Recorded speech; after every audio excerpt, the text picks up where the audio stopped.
Hello everyone and welcome back to Let's Play Mother. Since the last part I did my next grinding session up to level 10, and now we're gonna finally deliver Pippi over to her mayor. Is she the lost girl, Pippi? Well, that's just great. I know you can fulfill your civic duty. Applause, applause. Now pretty Pippi, don't forget to tell your mom that the mayor saved you. Here, I'll give Nintendo a prize of $100. Okay, that's bribery. By the way, Hero, maybe you'd like to go see what's up at the zoo? Sure.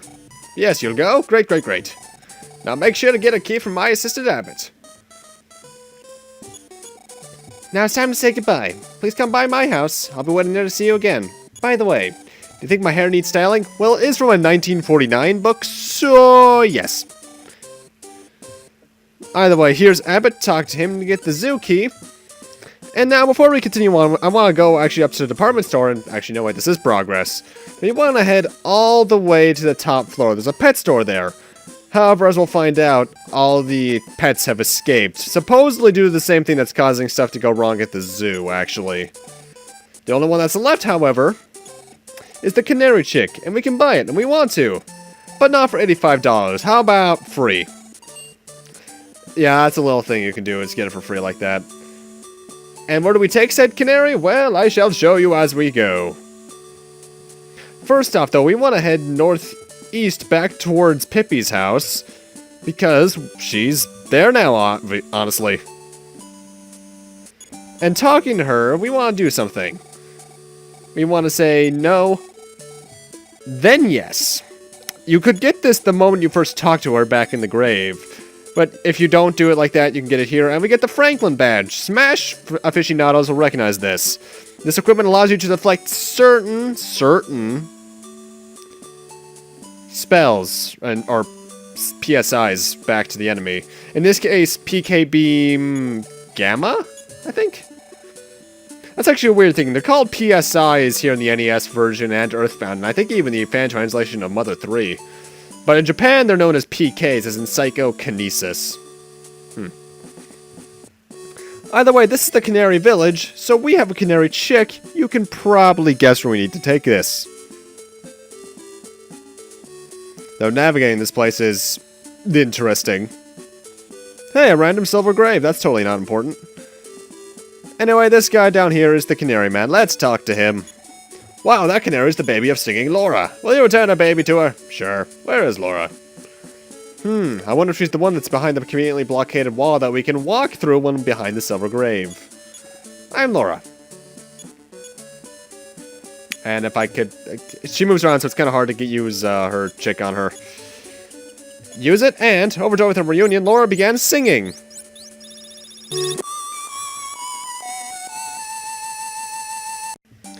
Nintendo remember the tune. Melody number 2 of 8. I'm gonna say right now we also get the third one this part, but don't worry. Melodies 4 through 8 are quite a bit more evenly spaced apart. This game is short, I'll give it that. In fact, I think it's probably shorter than the original Final Fantasy. Sorry about that. But it's still fairly decently length. For an NES RPG, I suppose. It's not as short as the original Dragon Quest, but it's definitely... not as... words. Either way, next to enemy is a hyena. The only real thing about note of them is that they can try to play dead in battle, but if one hyena chooses to run away, the rest generally tend to as well. Maybe they have some sort of scripting where they try to run away in bulk. I'm not sure.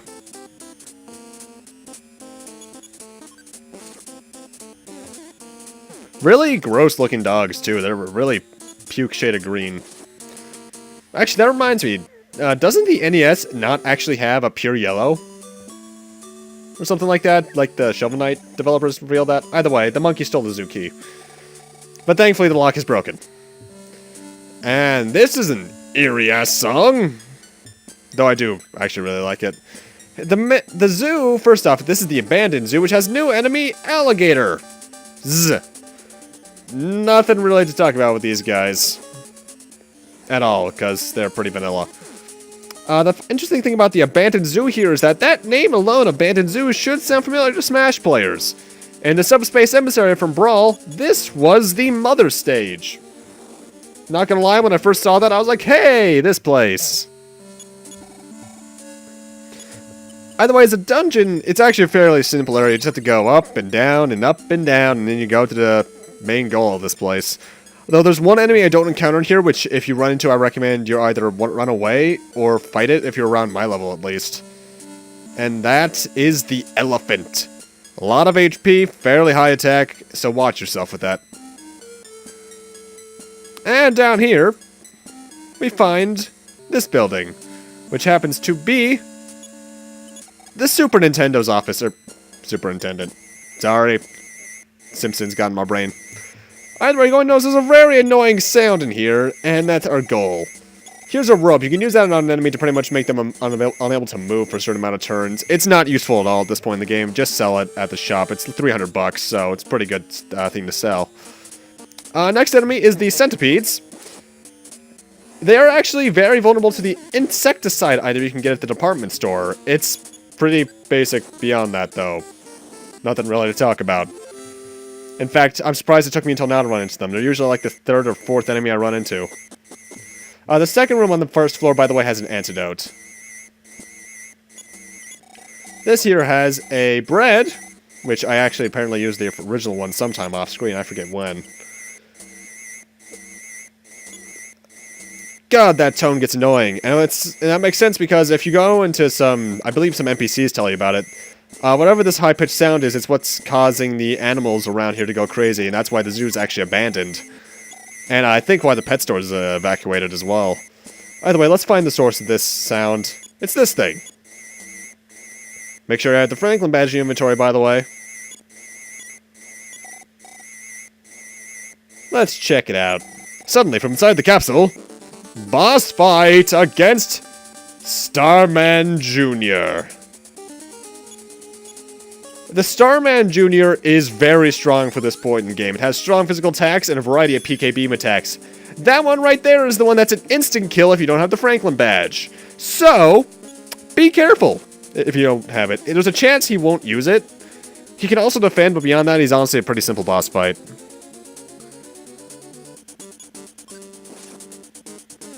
Also, keep an eye out for this guy later on. Whenever I do Earthbound, he might make an appearance. And it's supposedly the same guy, too, if I recall.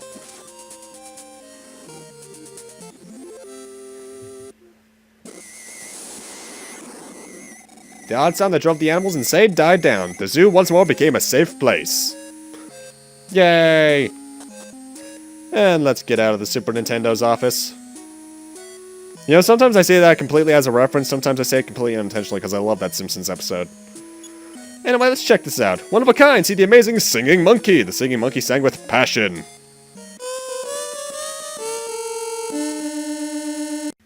Melody number 3. And with that, I'm actually going to cut out of the zoo, but I also sell a few items and store the basement key with our sister back at the house, actually. And now we're actually back at the entrance of the zoo, because we can actually follow this path. There's actually 2 ways to get here to the zoo, either through the Canary area, or by heading through a path to the northeast of Poduk. And let's say we want to take this path. It's weird. Around this area is the only place you can encounter this specific enemy, the Bionic Centipede. Only really thing to note is the fact that they can poison you. Poison, as for most RPGs, works as it does in Pokemon. You slowly lose HP when you do a turn of battle, and when you're on the field, you take some damage. If I think. I forget it. It's honestly been a while since I've let my poison keep on going in this game. Because usually, the antidote item exists to cure poison. However, from a very early point on in the game, you have Healing Alpha, which heals poison, so yeah. Also, I forget if I mentioned it already, but Nintendo actually never gets a single attack Psy-Energy. Or Psy-Energy. PSI. He's a pure support character. And apparently, as we're learning from this guy, it's fairly well known that we're a telepath. By the way, you need at least 1 PP coming up. So, make sure you have at least 1. I'm only saying that if you're a little lower leveled and thus use a lot of your Psy-Energy in the boss fight. Which, by the way, I forgot to mention, use defense up. I'm very late mentioning that. Ooh. This is eerie. What the... that a seashell? A voice is speaking into our mind. Telepathy? Ninten felt the question enter his mind. Who lost his tail? Finding the entry in the great-grandfather's diary, Ninten read out loud. The forgotten one of the ship that sails the cosmos. What the hell? Welcome to Magic Can't. This place is weird. Though obviously Smash 4 players recognize it immediately. And right off the bat, you're gonna want to go into this house, actually.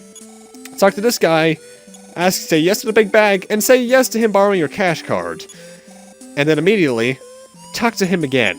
You'll get your cash card back, and the big bag. The big bag is surprisingly useful.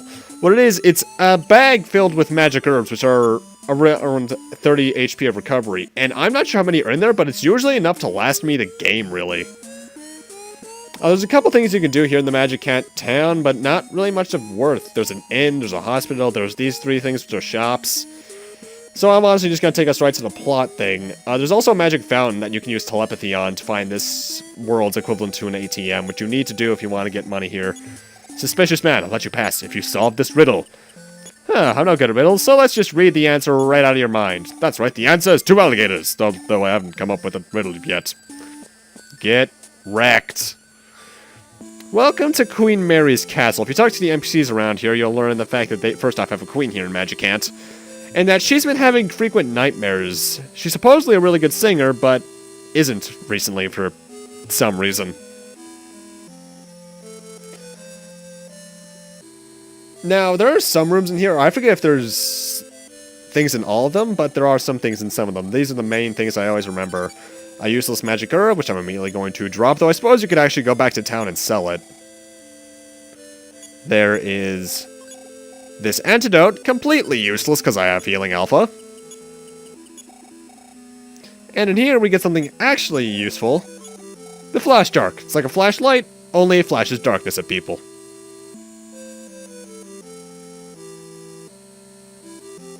Love the music in this area, by the way. Either way, let's go see Queen Mary. You know this is her room because there's a red carpet. But first, let's talk to our henchmen. All of us know you don't belong here, but we consider you one of us. With the Onyx Hook, you can warp back here anytime. Promise me that if you need help, you'll return. Everyone loves you, Ninten.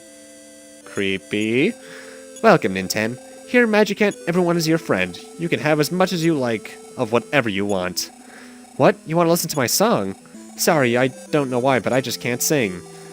I beg you to learn the melody. It's only 8 notes long. When you learn them all, return and sing for me. If only I could hear that song. That's probably important. By the way, she mentioned I'm about to do more level grinding. The queen isn't feeling very well. I'm about to grind up to level 15. This is me just being entirely safe for an upcoming mini-boss.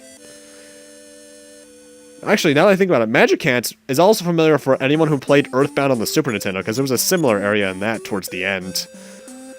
Either way, that's my stuff, and I actually have a few more PSIs. Namely, Fourth Dimensional Slip is the one I immediately think of, which is essentially a flea spell.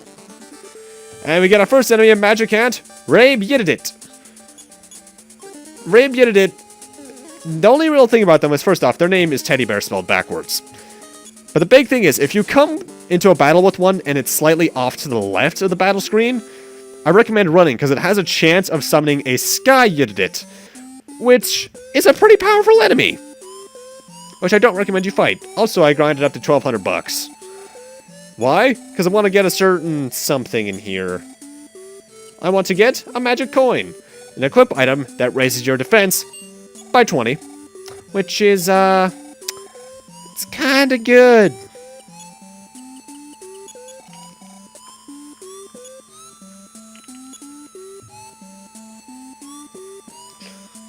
There's a couple other things you can do in Magicant, but nothing really of them are of worth. That was bad grammar, I know. Shut up. Either way, next enemy is the Magic Snail. The thing is about this guy is that it has really high defense unless you use defense down, obviously. But the big problem with it is that it can be powerful. It can get a smash attack, which obviously hurts, but it can also move closer to the party, which they don't tell you in the text, but actually raises its power dramatically. Thankfully, though, they don't cast any magic. And the final new enemy for the part is Dead Eyes. They're often actually found with Watchers and Mom's Eyes, but I didn't encounter them for some reason. The only real thing about them is that they can fly into a rage, which raises their offense. They have low HP and offense, actually. One of the main things you can actually do is with these red herbs, if you investigate them, you can actually get red herbs, and you can take them to the magical fountain to make magic herbs, but they're pretty useless. Either way, with that, and me entering that well that you probably didn't know you could enter unless you really were experimenting, I'm gonna need to end this off here. Thank you guys for watching, and in part 3, we'll be getting out a magic hand and continuing on in our quest. See you guys then!